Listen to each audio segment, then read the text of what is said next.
আজ আমি আলোচনা করব হাতের মধ্যে বিশেষ কিছু চিহ্ন, যেই চিহ্নগুলো থাকলে ব্যক্তি হঠাৎ বা রাতারাতি বলা চলে যে কোটিপতি হয়ে যেতে পারে বা প্রচুর অর্থের মালিক। কোটিপতি যদি নাও হয়, প্রচুর অর্থ তার হাতে চলে আসতে পারে। এটা যে কোনো ভাবেই হতে পারে, সেটা লটারির মাধ্যমে হতে পারে। বর্তমান দিনে তো লটারি কাটার প্রবণতা প্রচুর হয়ে গেছে মানুষের মধ্যে, কিন্তু লটারি কাটলেই তো হবে না। সে প্রচুর টাকা সে পাবে কি না, অর্থ পাবে কি না, অর্থের পাওয়ার আশাতেই সে লটারি কাটছে। তাদের অবশ্যই দেখা উচিত তাদের হাতের মধ্যে বিশেষ কয়েকটি চিহ্ন আছে কিনা। যদি সেই চিহ্নগুলো না থাকে তাহলে আমার মনে হয় লটারি তাদের বিশেষ করে কাটা উচিত নয়, বা হাতের বিশেষ কিছু চিহ্ন থাকা দরকার। আর তাদের রাশিচক্রের মধ্যে কিছু গ্রহগত কারণ, এটাও দেখা দরকার হয়। যদিও আমি আজকে রাশিগত ব্যাপার নিয়ে আমি আলোচনা করছি না। হস্তরেখা থেকে আপনি কি করে বুঝবেন আপনি প্রচুর অর্থ হঠাৎ করে পেয়ে যেতে পারেন। তাহলে হাতের মধ্যে কতগুলো বিশেষ ক্ষেত্র তো দেখতেই হয়। একটা হাত দেখতে গেলে হাতের মধ্যে প্রধান কয়েকটি রেখা যেমন থাকে, এবং হাতের গঠনটাও দেখার দরকার। হাতের গঠন সুন্দর সুগঠিত হওয়া দরকার, এবং তার মধ্যে যে হাতের অনেক যে রেখা থাকতে হবে তা নয়, কাটাকুটি থাকলে চলবে না। এবং হাতের মধ্যে বিশেষ যে রেখাগুলো, যেমন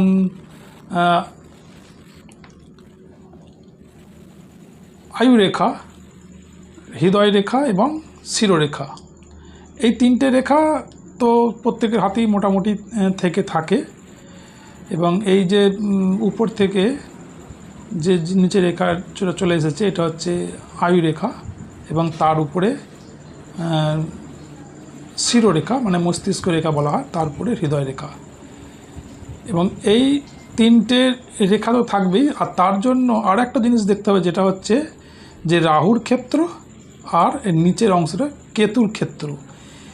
এই দুটো ক্ষেত্র হাতের মধ্যে কী পজিশানে আছে, অর্থাৎ উচ্চস্থ না নিচস্থ, এবং ওই দুটি ক্ষেত্রের মধ্যে রাহু এবং কেতু যে কোনো ব্যক্তিকে হঠাৎ করে কোটিপতি করে দিতে পারে বা রাতারাতি প্রচুর অর্থের মালিক করে দিতে পারে। সুতরাং হাতের মধ্যে রাহুর ক্ষেত্র এবং কেতুর ক্ষেত্র, এই দুটো অংশ দেখা খুবই জরুরি। তাহলে এই যে রাহুর ক্ষেত্রের মধ্যে তো দেখতেই হবে, তার সাথে আর একটা যেটা হচ্ছে মার্শাল রেখা। মার্শাল রেখা মানে এটাকে একটা যে আয়ুরেখার পাশাপাশি যে রেখাটা সোজা রেখা চলে গেছে, সেটাকে বলে মার্শাল রেখা। তবে এই মার্শাল রেখা এই যে কাটা কেটে কেটে অংশ হয়ে আছে, এটা কিন্তু চলবে না। এরকম মার্শাল রেখা হলে কিন্তু কাজ হবে না। যদি মার্শাল রেখাটা ছোটো হয় তাও ঠিক আছে, ফ্রেশ থাকতে হবে, অল্প হলেও হবে। এই আয়ুরেখার পাশাপাশি শুক্রের ক্ষেত্রে এই যে রেখাটি, তবে এই রেখার উপরে যদি ছোট ছোট এরকম ধরুন এই যে কাটা কাটা কাটা কাটা চিহ্ন যদি ওর মধ্যে থেকে যায়, তাহলে কিন্তু ওই মার্শাল রেখাটা কিন্তু তার সুপ্রভাব দিতে পারবে না।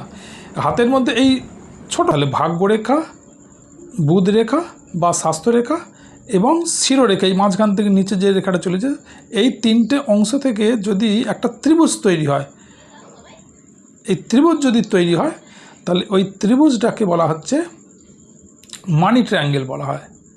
তাহলে এই ত্রিভুজটা থাকা কিন্তু খুব জরুরি। তাহলে এই যে আমি যে দেখালাম যে অংশটা, তাহলে এই যে অংশটা হচ্ছে তিনটে রেখা, এই তিনটে রেখা যুক্ত হয়ে একটা বৃহৎ ত্রিভুজ যদি তৈরি হয়, তাকে বলা হয় মানি ট্রায়াঙ্গেল।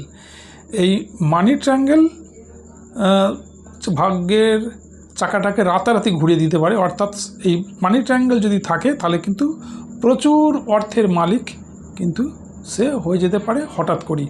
আর এটা যেহেতু রাহুর ক্ষেত্র, এবং এই রাহুর ক্ষেত্রে মানি ট্রায়াঙ্গেল অর্থাৎ এই ত্রিভুজ, বৃহৎ ত্রিভুজটা থাকা, আমি আগেই বলেছি যে রাহু এবং কেতুই পারে কোনো ব্যক্তিকে রাতারাতি প্রচুর অর্থ মালিক করে দিতে। সুতরাং এই যে মানি ট্রায়াঙ্গেল কিন্তু হাতের মধ্যে একটা প্রচণ্ড শুভ ফল দিয়ে থাকে। তাহলে এটা তো দেখতেই হবে। তার সাথে তবে আমি একটা কথা বলে দিই যে এই যে আজকের যে আলোচনা যেটা নিয়ে হচ্ছে যে লটারি প্রাপ্তি যোগ, তবে আমি কোনো ব্যক্তিকে কিন্তু এইভাবে আমি বলবো না যে তারা লটারি কাটুক। হ্যাঁ, এই মানি ট্রায়াঙ্গেল থাকলে যে কোনো প্রকারে সে কিন্তু অর্থ পাওয়ার তার সম্ভাবনা আছে। তবে সে চুপচাপ বসে থাকলে তো সে পাবে না। তার সে যদি কোনো একটা কাজে দৃঢ়প্রতিজ্ঞ হয়ে সে যদি ঠিক একটা পথে ঠিকভাবে সঠিকভাবে যদি কাজ করতে পারে, তাহলে সে কিন্তু প্রচুর অর্থ পেতে পারে। আর রাতারাতি যেহেতু টাকা পেতে পারে একটা লটারির মাধ্যমে, সে কারণে লটারি প্রাপ্তি যোগের কথা বলা হয়। তবে আমি বারবার বলছি যে আমি কাউকেই বলছি না যে হাতের মধ্যে আপনার এই চিহ্ন আছে মানে আপনি লটারি কাটবেন। আমি কাউকেই এটা আমি বলি না। যে আজকের দিনে সকলে জানতে চায় বা অনেকেই লটারি কাটার প্রবণতা মানুষের বেড়ে গেছে, সেই কারণেই আমি এইটা বলছি বা এই ধরনের ভিডিওটা আজকে আমি করছি। যাই হোক, যদি এই অংশটায় দেখা যায় যে এই মানি ট্রায়াঙ্গেলের তো আছেই, তার সাথে সাথে যদি এই নিচের অংশে কেতুর ক্ষেত্র যেটা আছে, কেতুর ক্ষেত্রে যদি একটা ফিস চিহ্ন অর্থাৎ মৎস্যপুচ্ছ চিহ্ন, এই যে চিহ্ন দেখা যাচ্ছে মৎস্যপুচ্ছ কেতুর ক্ষেত্রে যদি থেকে থাকে, তাহলে কিন্তু এটাও কিন্তু প্রচুর অর্থ হঠাৎ করে দিতে পারে সেই ব্যক্তিকে। তাহলে কেতুর ক্ষেত্রে যেহেতু থাকে, এবং এই মৎস্য চিহ্ন শুধু যে কেতুর ক্ষেত্রেই থাকবে এমন কোনো কথা নয়, ওটা হাতের যে কোনো জায়গায় থাকতে পারে। তবে কেতুর ক্ষেত্রে এই মৎস্য চিহ্নটা থাকার অর্থ হলো যে কেতু হঠাৎ করে তাকে ধনী করে দিতে পারে। কেতুর ক্ষেত্রে যদি কোনো অশুভ চিহ্ন থাকে, হঠাৎ করে সেই ব্যক্তির কোনো দুর্ঘটনা ঘটে যেতে পারে, হঠাৎ করে তার অধঃপতন হতে পারে, প্রচুর অর্থের মালিক হঠাৎ করে তার সমস্ত কিছু সম্পদ নষ্ট হয়ে গেল বা চলে গেল, এরকমও দেখা যায় যদি কেতুর ক্ষেত্রে কোনো অশুভ চিহ্ন থাকে। আজকে আমি অশুভ চিহ্নর কথা আমি বলছি না, শুভ চিহ্ন যেগুলো বলবো। কেতুর ক্ষেত্রে অর্থাৎ মণিবদ্ধ যেটা আছে, এই নিচের যে রেখাটি ঠিক তার উপরে বা ওই মণিবদ্ধের মধ্যে যদি কোনো ত্রিভুজ চিহ্ন থেকে থাকে, মণিবদ্ধের মধ্যে যদি কোনো ত্রিভুজ চিহ্ন তৈরি হয়, তাহলে সেই ত্রিভুজ চিহ্ন কিন্তু প্রচণ্ড শুভ ফল দিয়ে থাকে এই অর্থপ্রাপ্তির জন্য। তাহলে কেতুর ক্ষেত্র অথবা এই মণিবদ্ধর মধ্যে যদি ত্রিভুজ তৈরি হয়, এবং এই মণিবদ্ধটা দেখতে হবে, মণিবদ্ধের মধ্যে তিনটে রেখা যদি দুটো রেখা বেশ স্পষ্টভাবে থাকে, আর যদি তিনটে রেখা থাকে তাহলে তো জানবেন প্রচণ্ড শুভ। এই মণিবদ্ধের মধ্যে এই যে তিনটে রেখা যদি সহজ সুন্দরভাবে থাকে, কোনো জাল চিহ্ন না থাকে, ফ্রেশ যদি থাকে, এবং এই মণিবদ্ধের মধ্যে যদি কোনো ত্রিভুজ তৈরি বা তার উপরেও যদি একটা ত্রিভুজ তৈরি হয় কেতুর ক্ষেত্রে, মণিবদ্ধকে টাচ করে থাকে, তাহলে প্রচণ্ড শুভ ফল দিয়ে থাকে। তাহলে এটা এক নম্বর হলো যে বৃহৎ ত্রিভুজ বা মানি ট্রায়াঙ্গেল যেটাকে বলা হচ্ছে, এটা তো একটা শুভ ফল দিচ্ছেই। তার সাথে কেতুর ক্ষেত্রে মৎস্যপুচ্ছ বা মৎস্য চিহ্ন, এই মাছের মতো যে চিহ্নটা, এটা মৎস্য চিহ্ন এবং ত্রিভুজ চিহ্ন, তাহলে এইগুলো তো থাকছেই।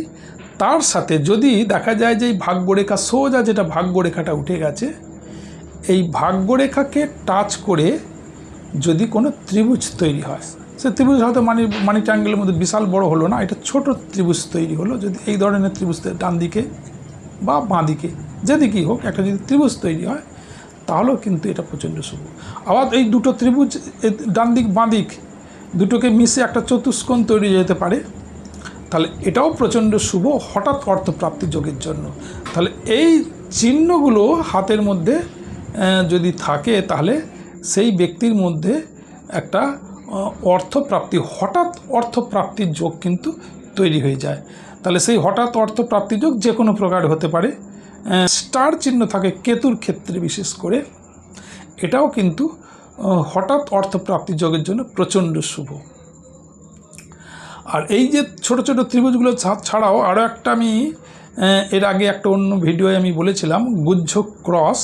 হাতের মধ্যে গুহ্য ক্রস মানে এই যে শিরোরেখা এবং হৃদয় রেখা, এই দুটো রেখার যে চলে গেছে, শিরোরেখা এবং হৃদয় রেখাকে স্পর্শ করে যদি একটা ক্রস তৈরি হয় হাতের মধ্যে এই ক্রসটা কিন্তু প্রচণ্ড শুভ। হাতের অন্য কোনো জায়গায় যদি ক্রস চিহ্ন থাকে, ক্রস চিহ্ন সাধারণত অশুভ ফল দিয়ে থাকে। তবে এই একটা ক্রস, এটাকে গুহ্য ক্রস বলা হয়, এই ক্রস চিহ্ন কিন্তু প্রচণ্ড শুভ ফল এবং এটাতেও কিন্তু অর্থপ্রাপ্তি দিয়ে থাকে। এবং এই গুহ্য ক্রস যাদের হাতে থাকে তাদের মধ্যে একটা দূরদর্শিতা থাকে, অর্থাৎ তাদের অনুমান করবার ক্ষমতা থাকে বা তারা সব কিছু আগাম একটা বার্তা পেয়ে যায় বা জানতে পারে কি ভবিষ্যতে ঘটতে পারে বা ঘটছে, এগুলো তো একটা দৈববাণীর মতো তারা একটা পেয়ে যায়। তাহলে এই ক্রসটাও কিন্তু তাদের থাকা জরুরি। অর্থাৎ তারা যখন লটারি কাটছে বা কোন টিকিটটা পড়তে পারে, কোন নম্বর, যদিও এই নম্বরের সাথে কোনো ব্যাপার থাকে না, লোক এই নম্বর নিয়ে অনেক কিছু করে যে এই নম্বর পড়বে, এই নম্বর পড়বে, সেটা তাদের ব্যাপার, কিন্তু তার ভাগ্যটা হচ্ছে মেন ব্যাপার। তার এই যোগটা আছে কি না, যোগটা থাকাটা মেন দরকার। এবং এই যে গুহ্য ক্রস, এই গুহ্য ক্রসটা কিন্তু হাতের মধ্যে থাকা দরকার। যে সবগুলো চিহ্নই যে হাতে থাকবে তা নয়, আমি যে চিহ্নের কথা বললাম এই চিহ্নগুলো যদি তাদের কাছে ম্যাক্সিমাম যত বেশি থাকবে তত কিন্তু তাদের জন্য হঠাৎ অর্থপ্রাপ্তি যোগের জন্য সবচেয়ে শুভ হবে। এবং যদি এই সোজা যে ভাগ্যরেখা চলে, যে ভাগ্যরেখাকে কেটে দিয়ে যদি গুহ্য ক্রস একটা তৈরি হয়, অর্থাৎ শিরোরেখা এবং হৃদয় রেখার মাঝে যদি এই দুটোকে স্পর্শ করতে হবে অবশ্যই, যদি একটা ক্রস তৈরি হয় এবং সেটা যদি ভাগ্যরেখার সাথে ক্রসটা তৈরি হয় তা এটাও কিন্তু প্রচণ্ড শুভ। তাহলে এই কতগুলো জিনিস দেখতে হবে। হাতের মধ্যে আরও অনেক শুভ ফল আছে, তবে সেই শুভ ফলগুলোর জন্য সে অর্থপ্রাপ্তি হয়তো হবে, কিন্তু রাতারাতি হয়তো হবে না। অনেক শুভ চিহ্ন হবে, সেগুলো নিয়ে আমি আলোচনা করছি না। আজকে আমি যেহেতু হঠাৎ অর্থপ্রাপ্তি যোগের কথা বলছি, রাতারাতি সে কোটিপতি হয়ে যেতে, রাতারাতি প্রচুর অর্থের মালিক হয়ে যেতে পারে, সেটা লটারি প্রাপ্তির মাধ্যমে হতে পারে, যে কোনো প্রকারে সে হতে পারে। তাহলে তাদের ক্ষেত্রে আমি বলছি যে এই চিহ্নগুলো, যে চিহ্নগুলোর কথা বললাম, তাহলে এই চিহ্নগুলোর মধ্যে ম্যাক্সিমাম যত বেশি সংখ্যায় থাকবে তাহলে তাদের জন্য কিন্তু হঠাৎ অর্থপ্রাপ্তি যোগের সম্ভাবনা বেশি হবে। যাই হোক, যারা হাতের সাথে এত নিশ্চয়ই মিলিয়ে দেখছেন, এবার যাদের হাতে কোন কোন চিহ্ন আছে না আছে একটু কমেন্ট করে অবশ্যই জানাবেন। যাই হোক, ভিডিওটি যদি ভালো লেগে থাকে একটা লাইক অবশ্যই দেবেন, আর যারা আমার চ্যানেলটিকে এখনও সাবস্ক্রাইব করেনি সাবস্ক্রাইব করে দেবেন। ভালো থাকবেন, সুস্থ থাকবেন, ধন্যবাদ।